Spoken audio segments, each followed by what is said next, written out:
Hi, this is Sophie Weber. Welcome to my YouTube channel. I am a cellist, a music theorist and an arranger, and this video is the first in a short series dedicated to the Bach cello suites, designed to give you a deeper understanding of them and how they are composed. Each video will look in depth at the first 8 bars of a Bach cello suite movement. And today I'll be starting with the G major Prelude. We'll be looking at a traditional chordal analysis of the first 8 bars, and then we'll move on to striking features that we might notice when we first approach this music. Also, we'll look at an intervallic analysis where we find tension and release in the intervals that are used. And last but not least, at a somewhat Schenkerian type analysis, that means a linear analysis where we are going to be identifying scales hidden within the music. So let's jump in with the first movement, which of course is the G major Prelude. So here you can see what is a fairly typical harmonic analysis of the first 8 bars of the G major Prelude. And you can see that in blue we've got our tonic key at G major, and in red we move to our dominant key, which is D major.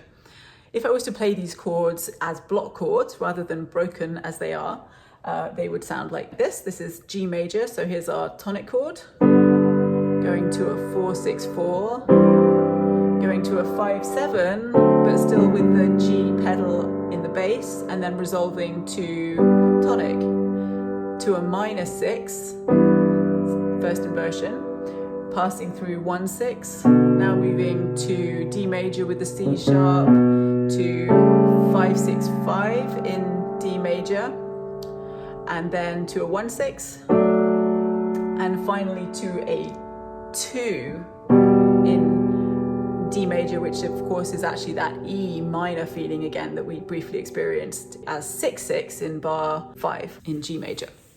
So that's a very traditional approach, and it's certainly very important in our understanding of how this music is put together. However, I also think that there are other ways that we can analyze it that are extremely useful as a listener and certainly as a player.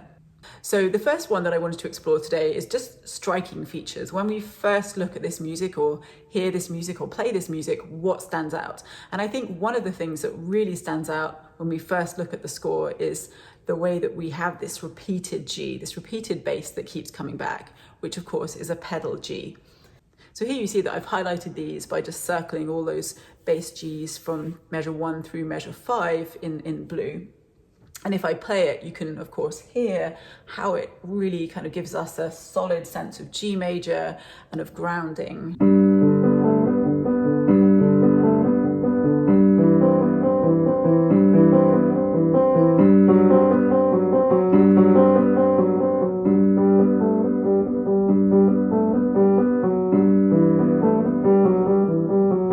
And finally we go somewhere else there. Now, of course, I was also holding down those Gs to really bring them out, and that's something that you have to create the impression of when you play it on a single line instrument like the cello. But the point is, those Gs are very, very striking. Another striking feature is the use of neighbor tone movement. That's a stepwise movement in the upper undulating part. So every time you have this neighbor tone motion going on at the top, I've highlighted it with a pink squiggle. And I think it's that neighbor tone motion that really gives us the feeling of the sort of undulating water ripple effect. And often those neighbor tones don't belong to our basic chord that is being implied. So for example, we have in that first bar a G major chord, and there's no A in that G major chord, but when we add it in, it creates a kind of blurring at the edges, or again, that sort of misty ripple effect. And you can hear the neighbor tone motion going all the way through.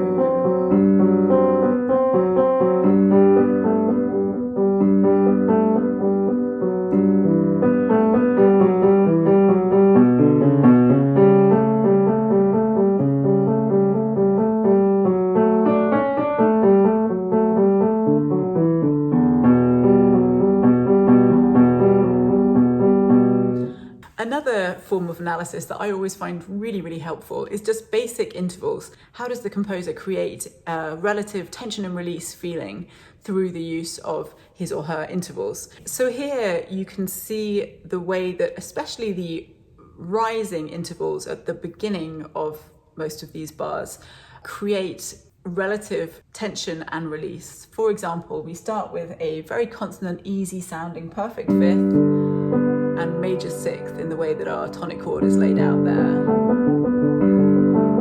Then we move up a little bit more of a stretch to a major sixth and a minor sixth on top as the tension builds.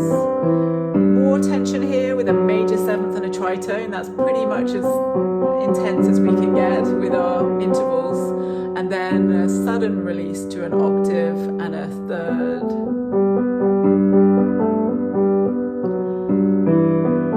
A little bit more tension as we move through our major sixth, perfect fifth there, and then to another tritone.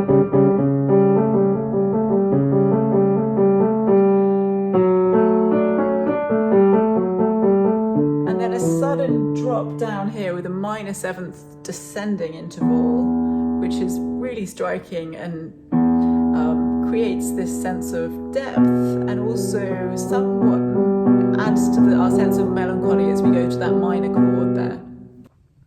So that gives us a kind of quick snapshot view as to how these intervals can create relative tension and release and add to the structure of the piece.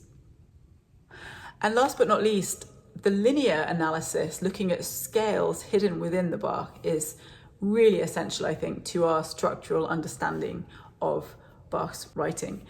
So here you can see how I've highlighted notes which actually create an ascending and descending scale hidden, embedded in Bach's music.